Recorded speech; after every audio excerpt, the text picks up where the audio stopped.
చూడండి, ఎలాంటి అలవాటు లేని వ్యక్తి క్యాన్సర్తో మృతి చెందాడంట. ఎలాంటి చెడు అలవాట్లు లేవు, కానీ క్యాన్సర్ మహమ్మారి బారిన పడి చనిపోయాడు.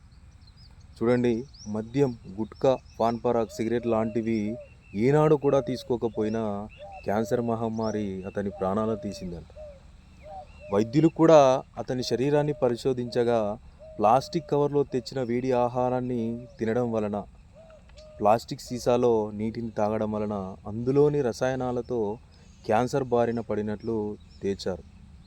ప్లాస్టిక్ కవర్లో తెచ్చిన వేడి టీ తాగడం 6 సార్లు తాగాడంట. ప్లాస్టిక్ సీసాలో బాక్సులో వేడి ఆహారాన్ని, నీటిని ఉంచి తాగవద్దని ప్రముఖ వైద్యులు ఈ విషయాన్ని తెలియజేశారు. దయచేసి ఎవరూ కూడా ప్లాస్టిక్ అనేది వాడకూడదని తెలియజేస్తున్నారు. ఈ వీడియోని మీకు వీలైనంత మందికి షేర్ చేయండి ప్లీజ్. ఎందుకంటే కొంతమంది ప్రాణాలను కాపాడే వారముతారు.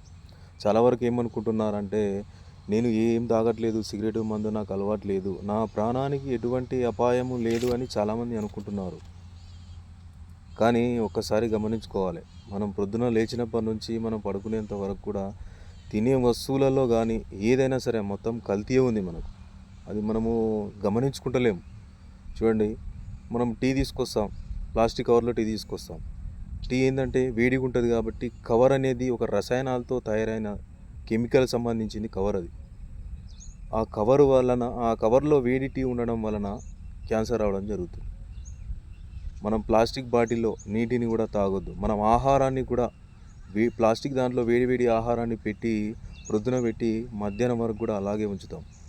అప్పుడు ఎంతో కొంత ప్లాస్టిక్ కరిగి ఆ ఆహారానికి పట్టి మన శరీరంలో ఇటువంటి ఈ అనవసరమైన రోగాలన్నీ తెప్పించే అవకాశం ఉంటుంది. కాబట్టి అందరూ కూడా కొంచెం గమనించుకొని మెదులుకోవాలన్నది నా ఉద్దేశం. ఓకేనండి, మీకు ఈ వీడియో ఎంతమందికి వీలైతే అంతమందికి షేర్ చేయండి. చూడండి, చాలా వరకు నేను తినే ఫుడ్ చాలా మంచిది అనుకుంటారు. హోటల్లో బిర్యానీ తినడం, కూల్ డ్రింక్స్ తాగడం ఇలాంటివి మంచివి. ఇవి శరీరానికి, మన బాడీకి ఎంత హాని కలిగిస్తాయో ఎవరు కూడా గ్రహించరు.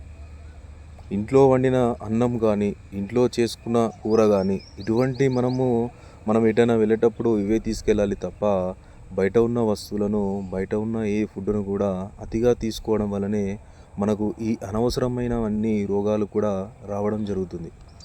ఒకసారి గమనించండి, మనం వేలు హాస్పిటల్ పాలు చేసుకునే బదులు ఏదైనా వండుకునేది ఉంటే, తినేది ఉంటే మన ఇంట్లోనే చేసుకొని మనమే తినండి. మన హెల్త్కి కూడా చాలా మంచిది కదా. అంతేను కదా. బయట ఫుడ్ అనేది చాలా వరకు తగ్గించండి. పెద్దలైనా సరే, పిల్లలైనా సరే, ఎవరైనా సరే బయట ఫుడ్ని చాలా వరకు తగ్గించండి.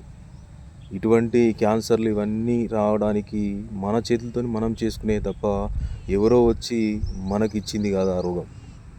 ఒకసారి మనం కూడా గమనించుకోవాలి అందరూ కూడా. ఓకేనా.